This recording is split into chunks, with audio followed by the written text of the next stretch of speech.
This is the Whole Care Network.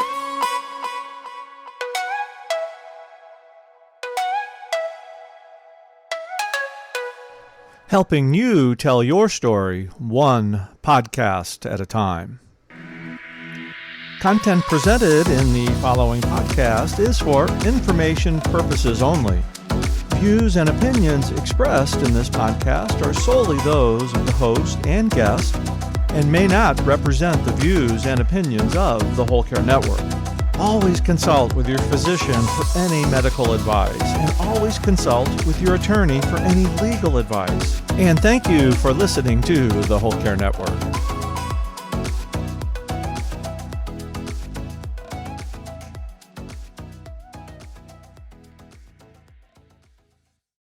This is Sarah, and I just want to take a moment to speak to you about this week's sponsor, Favor. Favor, Inc. is a statewide family-led nonprofit 501c3 organization that is committed to empowering families as advocates and partners in improving educational and health outcomes for our children. Favor is the Connecticut state organization of the Federation of Families for Children's Mental Health. Favor offers a single place for families with children who have medical, mental, emotional, and behavioral health challenges to find information, assistance, and training. To find out more about Favor, please go to favor-ct.org. We are grateful for our opportunity to work with Favor as a sponsor, and now on to the rest of the episode. Hello, everyone, and welcome to Caregiver Chronicles. My name is Sarah, and today I am here with Lynn Abate-Johnson. Lynn is the author of the book Out of Love. She's a speaker, a community builder, and she was a caregiver for her mom, who battled ovarian cancer for 6 years. How are you today, Lynn? And would you like to further introduce yourself? I'm doing well. And thank you, Sarah, so much for having me. I really love what you are up to with Caregiver Chronicles. And I'm so glad that you invited me. So thanks for having me. Yes, I am Lynn Abate-Johnson. And my mom had ovarian cancer stage 3C when she was diagnosed in 2011. And I was working full-time in Silicon Valley at the time. And I'm a business consultant, community builder, as you said, marketer by profession. And so it was a really interesting kind of deer in the headlights moment when I all of a sudden learned what a caregiver even was. You know, before that happened, I didn't even know there was such a thing as a family caregiver. I thought a caregiver was somebody like, you know, a paid caretaker, like somebody that you had to pay to come into your home to help you get through a surgery or, you know, any kind of accident, or like, I never thought of it in terms of the phenomenon that I've learned now with, I don't even know what the statistic is up to of how many, I think it was something like 56,000 family caregivers that take care of children, sick children, aging parents, you know, and so it was a rude awakening and having to figure it out all of a sudden. Yeah. Yep. And I know, you know, when we talked before, we talked about how everybody is kind of just like one diagnosis, one injury, one illness away from either needing a caregiver or becoming a caregiver. And you know, it sounds like your mother's diagnosis was kind of like the rug was pulled out from under you, as you weren't expecting it the way it was. Can you talk about how that journey started and how that affected you? Yeah, it started actually when my mom and my little sister and I were doing boot camp. You know, you get up and you go at 5:30 in the morning or at 8 o'clock in the morning, and you work out with these people who are making you do all kinds of just horrible things like burpees and, you know, running. I'm not a runner. None of us in our family are natural athletes or exercises. Well, maybe my little sister is. Yeah, I would say she is. But my mom and I, no way. But the three of us would go. And then my mom started, you know, and she was like the Energizer bunny. She was always full of energy. So she would run circles around all of us children and even her grandchildren, just with all of her energy throughout the day. So I started noticing that she was getting fatigued more and faster. And she was kind of cheating on her exercises. You know, she wasn't doing as many, or she wasn't using the weights as much. And then her body started to swell up, and she was a really tiny person. I think she was like 5'1" and maybe 110, 115 pounds dripping wet. And so for her to be swelling up, she swelled up in her tummy. It looked like she was pregnant, almost like she was just at the beginning stages of pregnancy, and then her ankles and her feet would swell up. So this was very unlike my mom, the fatigue and then the body swelling up. None of us ever knew anything about cancer. We had never had any cancer in our family at all. And so when my mom started to have these symptoms, even during the day, she would need to lay down and take a nap. And I was starting to freak out a little bit, because those were signals to me that something was not right.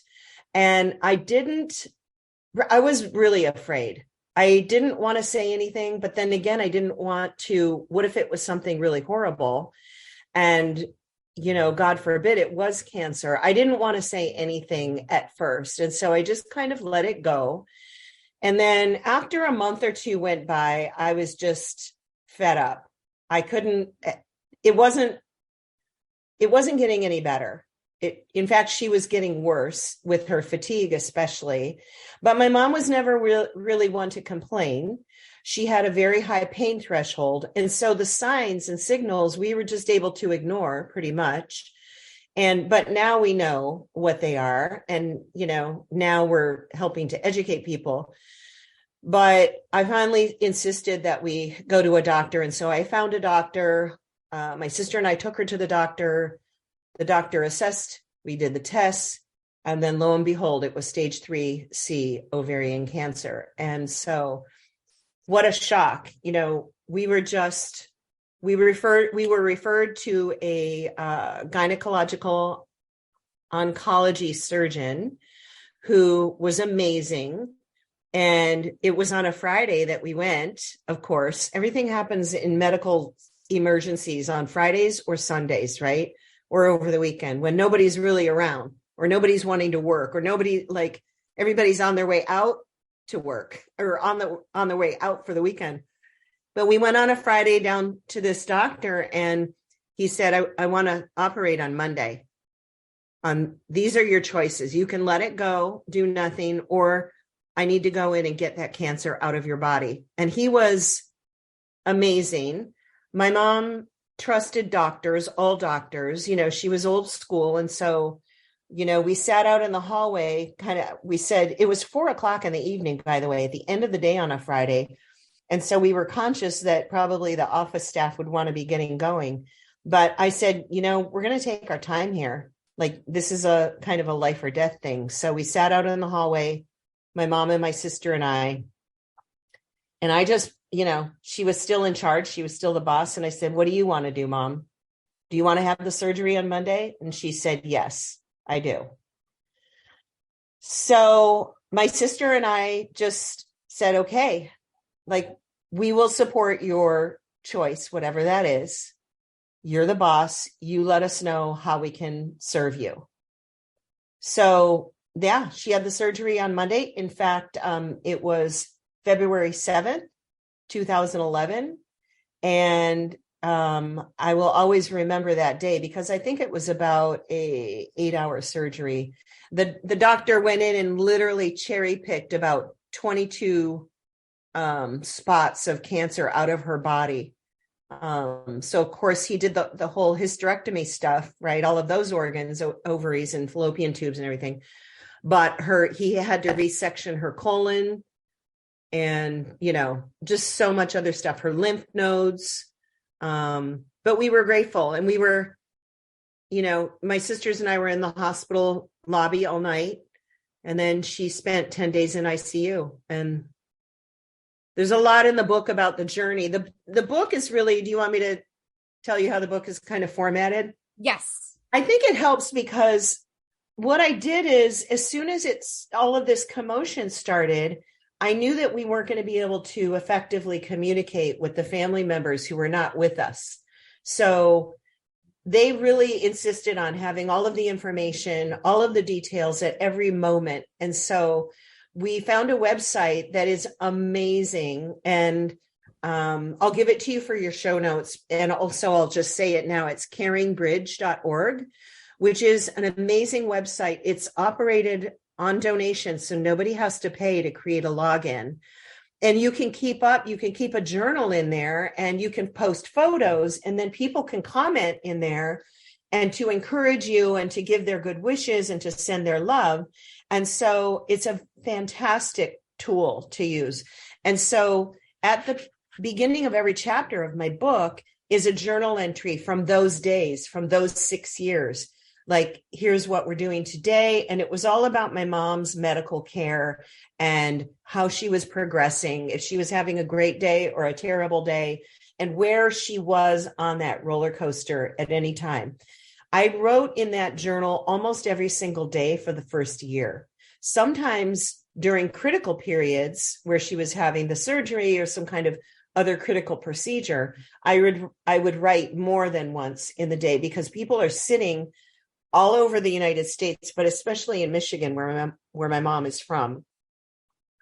Family members just waiting for me to post these updates. And so the beginning of every chapter is an abbreviated version of the update. And then the second part of the chapter is my personal journey through what was going on. So this is a chance for me to tell the readers and your listeners how I was able to figure things out and transform my own life and learn how to take better care of myself through caring for her, caring for my mom. And so then at the end of each chapter, after the journal entry and then my take on it and my kind of personal insights, and sometimes it gets really personal. I talk about things that I have never talked about with a lot of people. So this will be a surprise to some people who even know me. Then at the end of each chapter is a little bit of a call to action. You know, we call it a further inquiry, where other fellow caregivers can see themselves in the situation and ask themselves questions about how are you doing and what are you noticing and those kinds of things. And then at the very end of each chapter is a quote that means a lot to me, that has helped me in my journey and my transformation throughout my lifetime and up until this moment. So yeah, that journal was a real helpful piece of the whole puzzle. It was not only a tool that helped us organize around her care and the communication about her care. It was also, I realized, kind of good therapy for me to write it. And I love to write. And so here I was on my phone. They have a mobile app you can use. I was on my laptop, just writing like crazy into this journal every day. And so I highly recommend that for families. Awesome. Thank you so much for sharing that. And I think that journaling is, for a lot of people, a really great way to not just for self-care, but also a really good coping strategy for stress and anxiety. And it also helps with that after, like, what was I thinking then? And, when you want to go forward on your journey of caregiving, and a lot of family caregivers get to that place where they want to go forward on their journey and they want to help other family caregivers, and having that moment to reflect back to, and we don't even realize when we're doing it, right, that we're setting ourselves up for our future self to look back at this and say, hey, this is what I was going through then. I know where you're at now because I was there at this point. We don't realize what we're setting ourselves up for as far as how we can help others when we're doing journaling, when we're writing about our experiences, or if we're not good writers, if we're like me and we're more verbal people, when we're sharing our experiences verbally, or however and how therapeutic that can be. So, so true. I really just applaud you for that. And it's a big job keeping family and friends updated and having that responsibility and being that person, especially through surgeries and, especially through a cancer journey. There's so much more with that journey and so many more details things can change by the day, by the minute. The doctor Yeah. can say things look grim, and then no, things actually don't look as grim as I initially thought. Or the opposite, things look like they're going to be okay, and no, actually we changed our mind. It sounds like your mom's cancer was spreading throughout her body kind of quickly. Do you want to talk about that a little bit? Well, luckily the surgery, again, the surgeon was masterful. And so, he took a lot of time with an assistant surgeon, cherry picking through everything. And then she had chemo, and she opted for, my mom was very adventurous and also, like you, very concerned with helping other people and having other people learn from her journey. And so she opted to participate in a very aggressive clinical trial, a chemotherapy trial. Her surgeon was the lead investigator for this trial. So my mom was even more willing to go for it and say, yes, I'll do this aggressive trial. The thing that most people who've gone through cancer and chemo treatment know, which we did not know, is how devastating the treatment can be. And I say treatment in quotes, right? Because they say it's the treatment that will kill you. And indeed, that first year, it did almost kill her. She wasted away to 79 pounds. And it got to one point where we could not medically care for her because she was so unstable. So we couldn't do it at home.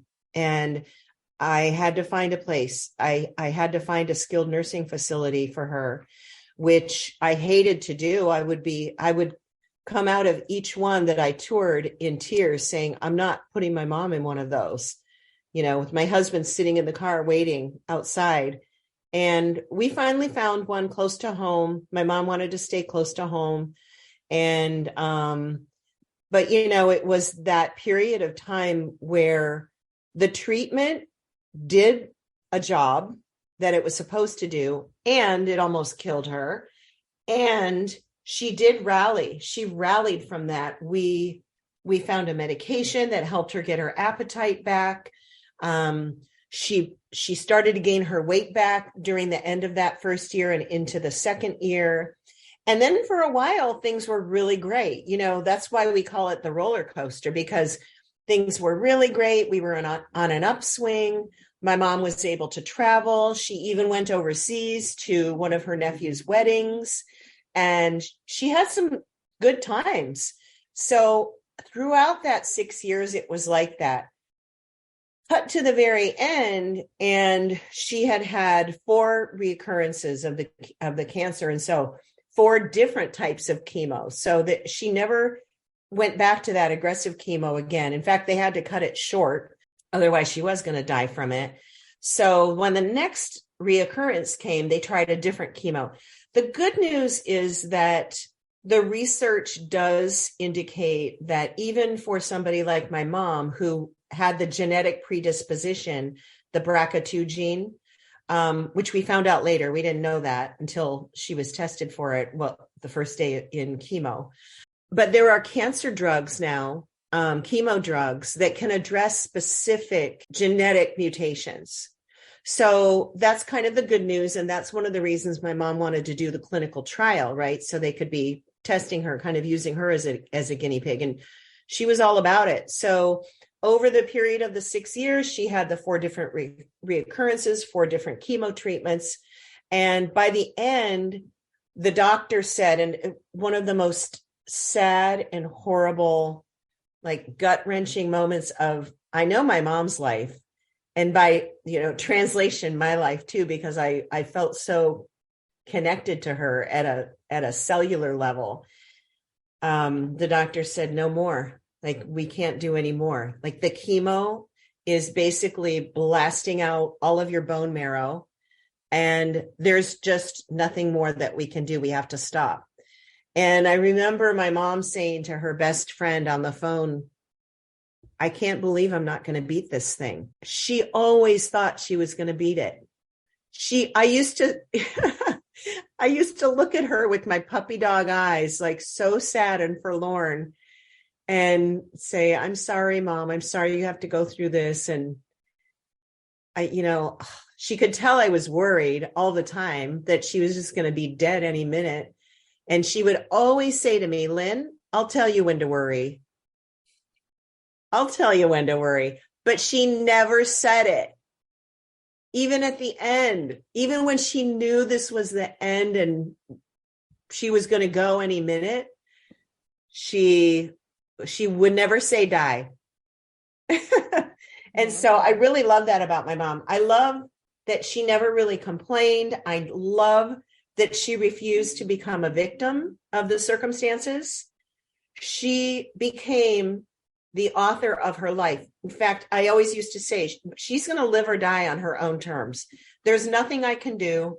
As much as I want to control and make her drink more water and get her to exercise or, do all of the things that I know are good for her, I'm not in her shoes. And so it's up to her. It's ultimately up to her. And she did that. She was a great leader in that respect, a great leader of our family, a great example of what grace looks like, and someone who has every reason to adopt a victim mentality, and yet she never did until the final day. And then she just went out, in the most beautiful way, with my youngest sister and I right there with her as she took her last breath. And in the background, Andrea Bocelli singing on the iPhone that my sister had some gentle music playing.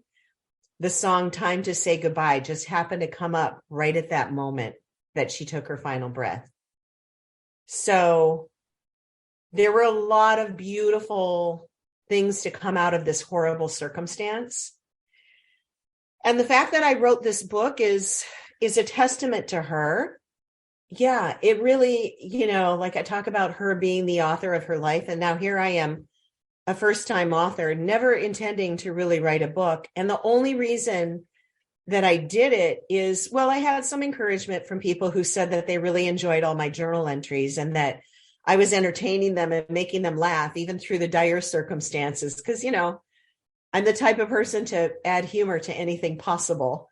And so I did that in the journal entries. And so while they were thinking they should be consoling me and our family and my siblings, I was making them laugh. So I did have that encouragement. And I thought, my experience, even now, having not only survived the death of my mom, but now thriving afterwards, is something that I think really is important to share. As you were saying earlier, with the journaling, you start out at a certain spot, right? You're all of a sudden thrust into a circumstance.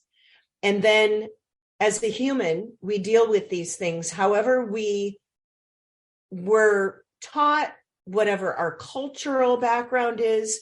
We just stood up and dealt with it the best we can with whatever we had at the time. So while I was devastated and it was all about me at the beginning, and how am I going to live without my mom? I did learn how to live without my mom. In fact, I did even better than that. I thrived without my mom. And in honor of her as well, I'm doing those things that she always wanted for me. Like I'm healthier than I've ever been. And I just I'm more centered than I've ever been.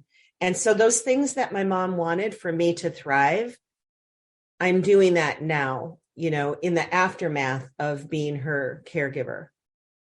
And that's amazing. And, I think that she, your mom just sounds like such an inspirational person. It sounds like she led the way everybody approached her condition rather than, like you said, rather than being like, for me. Yes. She was very much like, I'm going to beat it until she knew she wasn't. And even then she didn't just say, she didn't get angry. It sounds like she accepted, sounds like she accepted her fate peacefully. And knew when the right time was going to be. Your mom, she sounds like one of those perfect people. Well, she wasn't perfect, and neither am I. And I mean that in like a good, no, I mean that in like a really good way. Like just one of those people who just always had perfect timing and a positive attitude. Yeah. And I listened to you share your story and how your book honors your mom and your work in, you helping family caregivers. I know in my heart that she must be incredibly proud of you. I there's no doubt in my mind. And sometimes when we lose someone, our best way to carry them on is something that is a memory for us or something that they wanted us to do. We can honor them by living our life in that way. And I think it's just truly beautiful. And I also want to go back to, you talked a little bit about using humor in your posts at the time. And even though it was dark, you had to use the humor. I think humor is another great coping strategy for family caregivers. And there are times where it's not funny. And there are times where you just have to laugh. And I really admire that you were able to find that you were able to use that, and that you were able to comfort everybody in your, stress, your overwhelmness, your grief, just as they were trying to be there for you, and that you were all finding comfort together through your story and your humor. I think that that's just so beautiful. I really, really do. My next question, my question for you is, how did you balance caring for your mom throughout this time with all the things that were necessary, keeping family posted on what was going on, and also your career? That was a very dicey situation, Sarah, because my career is important to me. My profession, I love what I do for a living, and I can't even imagine, not showing up every day. And so I did show up. Fortunately, I was working remotely. So the headquarters for my office was about a 2.5 hour drive from my house. Ironically, where we were in the hospital was about a halfway point for that, when my mom had her first big surgery and everything. And so I would go into the all hands meetings. This was in Sunnyvale, California. And I wouldn't breathe a word of what was going on in my personal life. So at that time, I was younger then, and I didn't kind of know what I know now about my own leadership journey and what being a professional in Silicon Valley, for example, really looks like. Now it looks a lot different to me than it did back then. But back then, I thought I needed to keep my personal life separate. And so that's what I did. My bosses did not know that I was struggling at home and that I was a caregiver, and that a lot of the times that I was showing up for work and being a rock star at work was in a hospital waiting room, or in the ICU waiting room, or in a doctor's office waiting, but with my laptop on my lap and my phone in my hand and getting my work done. So that was a very interesting set of circumstances for me to have to navigate with. And I did the best I could at the time. And I always say that we're all doing the best we can at the time with what we have, and with whatever leadership journey we happen to be on at the time. That's it. That's what we have. So consequently, today, in my care for the caregivers mission, I'm actually showing up on places like LinkedIn, which is known as being very kind of business to business, and you don't show your humanity and you don't get personal. And, if you want to get personal, go to Facebook. I mean, I've actually seen people make those comments on LinkedIn. And so I'm saying to myself, nope, you're not going to play that game. You're going to show up as your full, authentic self. And, I think I posted recently about those I want my mommy moments, It doesn't matter how old we get. It doesn't matter whether our moms are living or dead. If we were fortunate enough, and I was fortunate enough, and I know that not everybody is, I'm keenly aware of that not everybody has the kind of mom that I had or has even a relationship with their mother. However, if you are fortunate enough to have that, you're always going to want your mom. You're always going to want that solace of that human being who above anyone else, living or dead, has your back. They get you, they have your back, they know everything about you, and they love you anyway. And so I am on a mission to even humanize LinkedIn. And so I did a video that said something like, do you ever have one of those days where you just want your mom? I have those days all the time. And depending on what's going on in the world, and, these last few years have been a doozy for all of us collectively, for all different reasons, on many different levels. And it's not just in North America, it's global. So I think it's really important to show up as a human wherever you show up and bring your full self to whatever experience. Now, I'm not talking about showing up and, just crying at every meeting or whatever, I'm talking about showing up. And if you need help, ask for help. And if you need some support, ask for support. And if you need to express yourself in a certain way, do that. Find people who support you in that way. And by the way, something I've learned since my mom died, and I started practicing this while she was still alive, is how do we mother ourselves? Do we think about how it is and what it looks like to give that same love and tenderness and nurturing and care to ourselves? So these are some of the lessons that I'm learning, that I'm practicing, is how do I talk to myself? The way that I used to talk to myself was a lot different than the way that I talk to myself today. And yet I still slip up and I can get really mean with myself. I can still say really means in my own head. Nobody else hears it, to myself. And, using words like you should, like I took that word out of my vocabulary. That word is a dirty S word to me now, the word should, because should indicates comparisons, and comparisons are killers.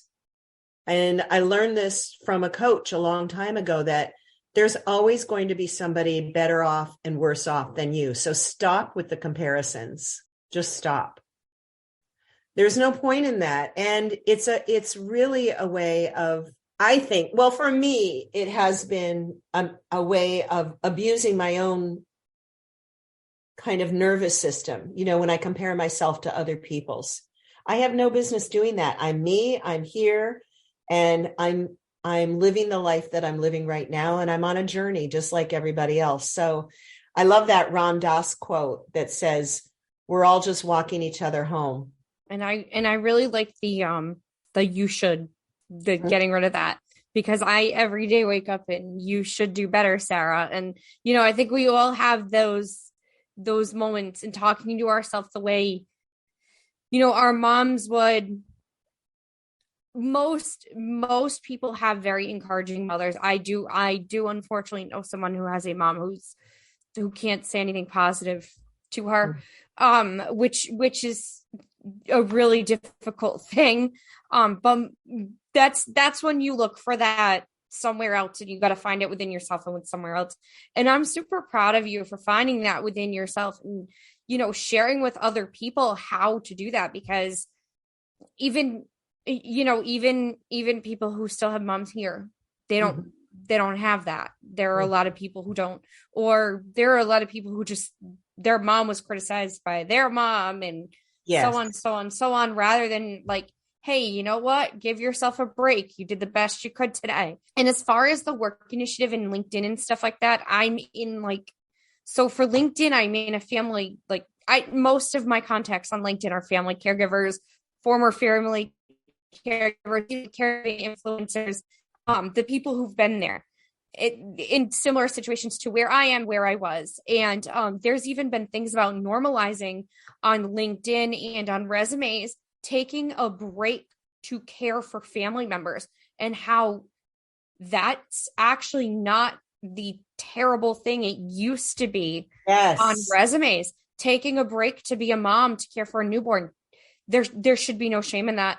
Yes. Taking a break to care for a parent with Alzheimer's, or a spouse who was in an accident, or your own health journey, whatever it is that you need, your mental health tanks, your physical health tanks, taking a break to care for someone should 100% be normalized and accepted, because that experience, that only personally, there are caregiver skills that you can use in every single profession. Mm-hmm. And one of those skills that you learn as a caregiver, as a family caregiver, professional caregiver: compassion, empathy, respect, loyalty. These are all skills that everybody wants in an employee.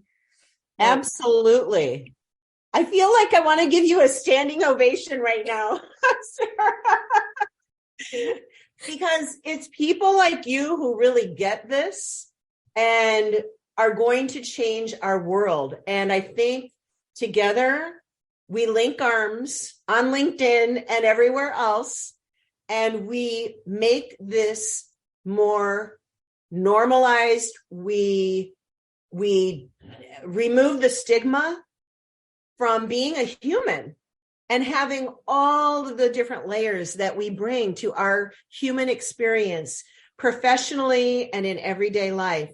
And so, yes, bravo. I love what you suggest here. And I love the sensibility that you have and the community that you've already created, and that I'm here for it. I'm here to help continue to build that community. So make sure you hit me up on LinkedIn. Absolutely.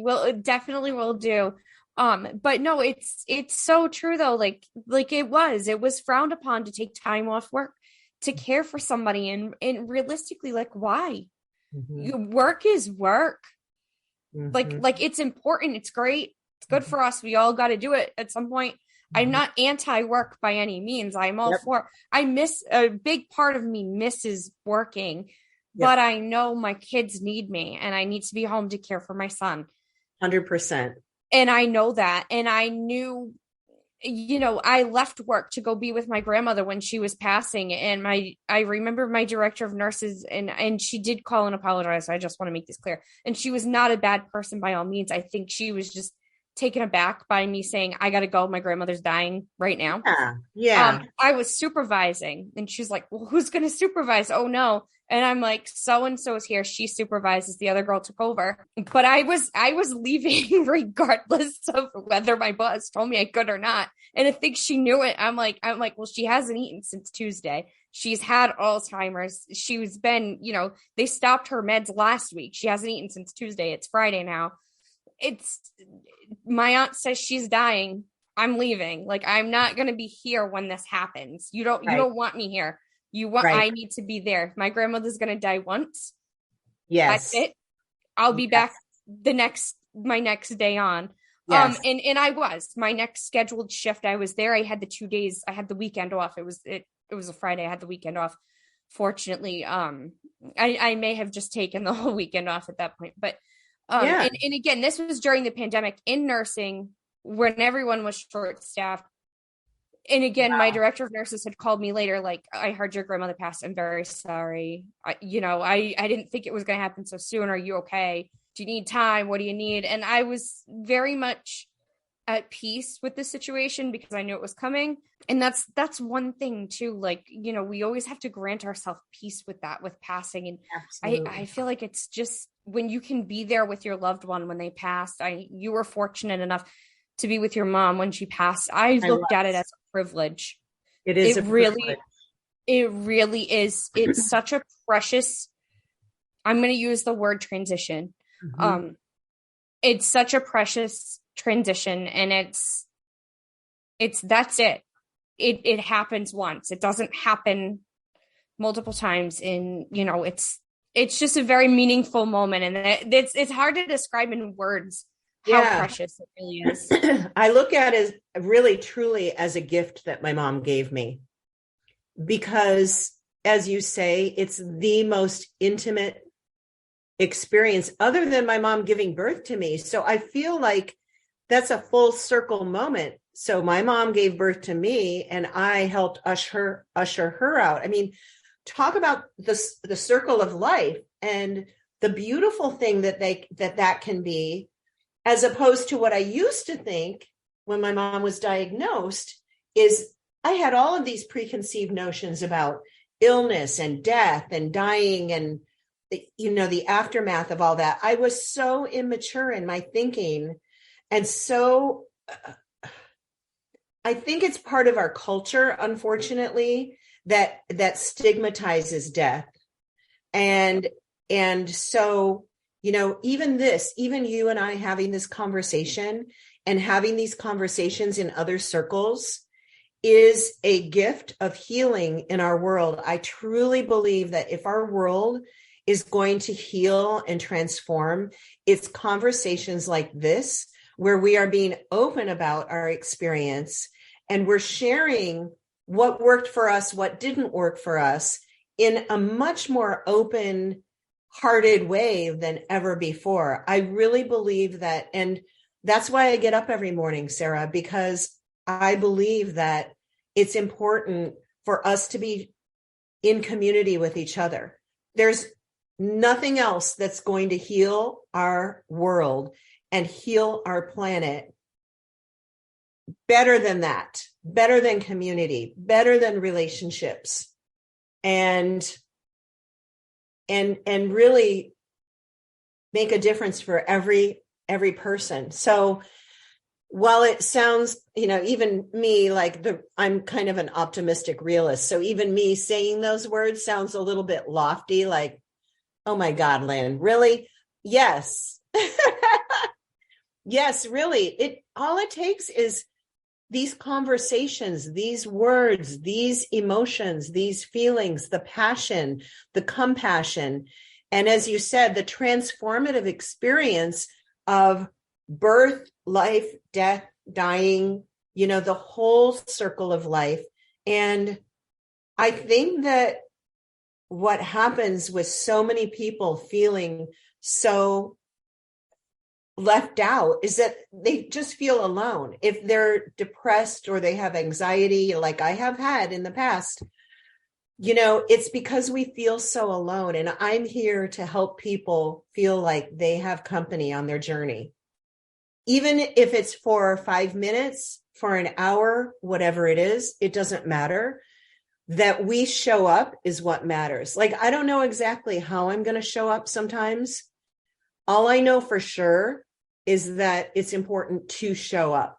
And so I actually have to have that conversation with myself sometimes when I'm feeling nervous or afraid, or like I'm going into an unknown situation. I'm working on trust. That's my thing for this year, is working on trust. And I just say, Lynn, just show up.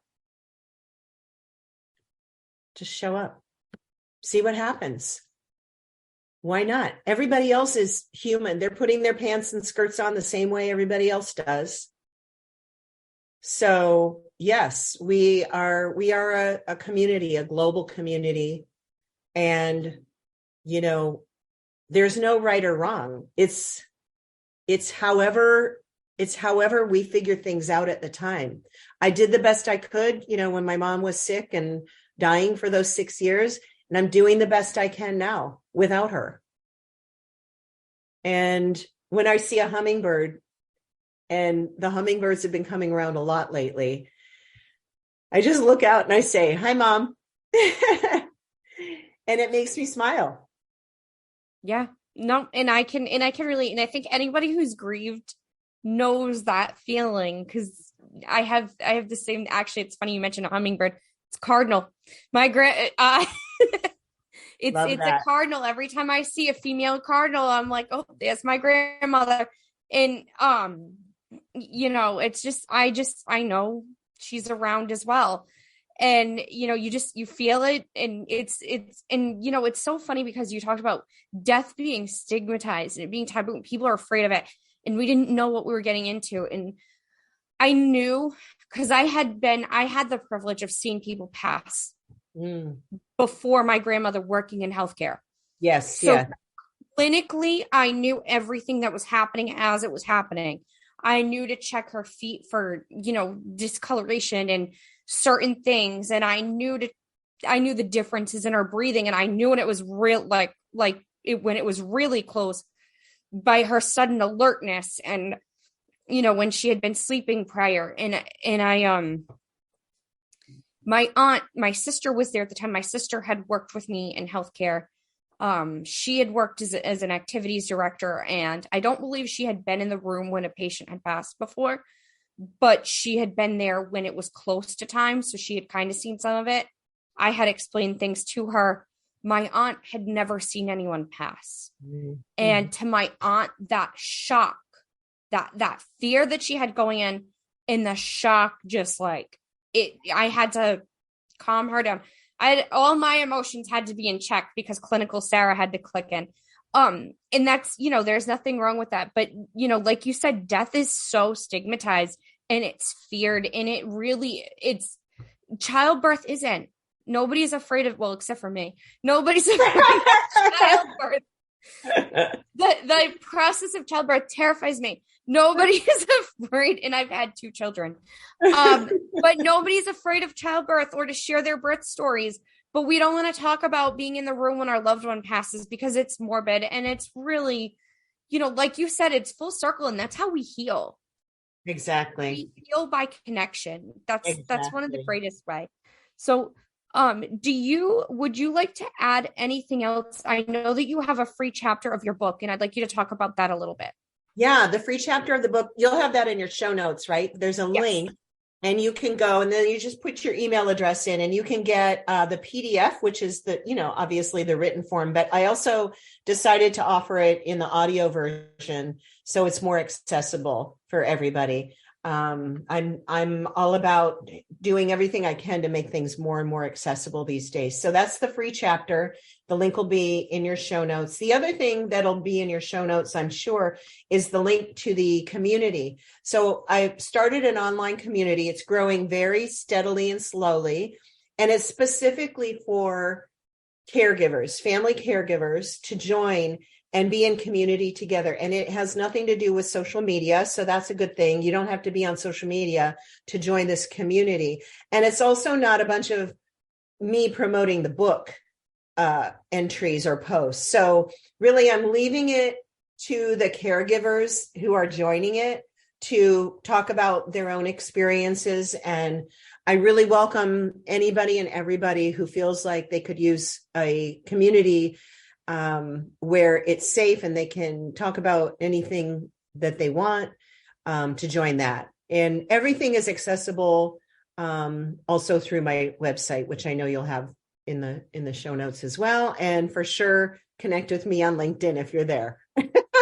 Yes, I will. Absolutely. Everything will be linked in the show notes. Where can my audience find you? It's Lynn Abate-Johnson book.com. So from my website, I think you can also get there from lajbook.com. I just bought that domain name, so that should also work. Not quite as long of a URL, lajbook.com. And from there, like I said, my socials are there. Reviews of the book are there. This podcast will be there on my media page, and lots of different articles that I've been included in, and ways to connect. It's all right there. Awesome. Thank you so much. And I forgot to ask, and I do apologize for this. What is your favorite self-care technique that you do for yourself? I think getting outside and walking is one of my favorites. Breathing the fresh air, looking at the ocean, I live near the beach. So I've kind of set up my life that way so that it doesn't take much, even if it's 5 minutes, to just step outside and look at the ocean. Even if I don't have time for a walk right then and there, I tend to be what I call a recovering workaholic. So if I can get myself up out of my seat, off my butt, and step outside, and I highly recommend this when you're in hospital waiting rooms and doctor's offices, is, step outside, sister. Yep. Yeah, no, I agree with that, and I really like that self-care technique. I love being outside. I think that is one of the best ways to just feel connected to the world around us. I know going outside by a hospital might not always be fun. Usually in the middle of cities, lots of things going on. For some of my audience, they might find that overwhelming, but there's almost always a quiet room in a hospital or even a window. Get to a window. Yes. And another thing is if you have your earbuds in, or, headphones, is turning on music. I think music is such a healer for me.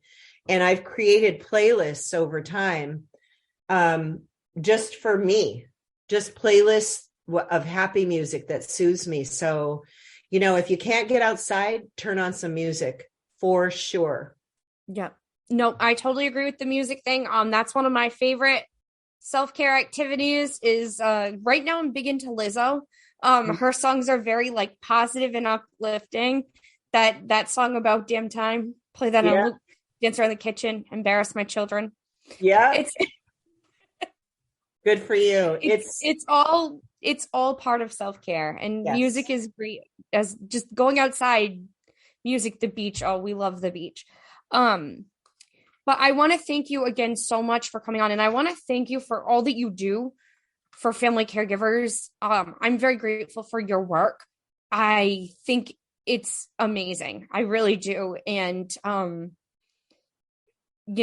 see you as somebody that, I aspire to be like with sharing my journey to try to uplift. So just thank you again. Yeah. Thank you for being here. Oh, thank you, Sarah. You're already sharing your journey, and I'm so grateful that you are. If it weren't for you, I wouldn't be as inspired as I am right now in this moment. So thank you. And I feel the same way. So it's just like, that's awesome. So thank you.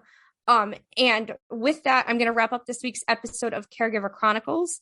If you found the information in the show beneficial and you'd like to support our show, there are links to donate, buy me a coffee. But if you can't donate, we completely understand. And the best way to support our show would be to share us with a friend. Share it out on your social medias. If you know someone going through this or who could benefit from Lynn's book, please share. And we'll see you next week.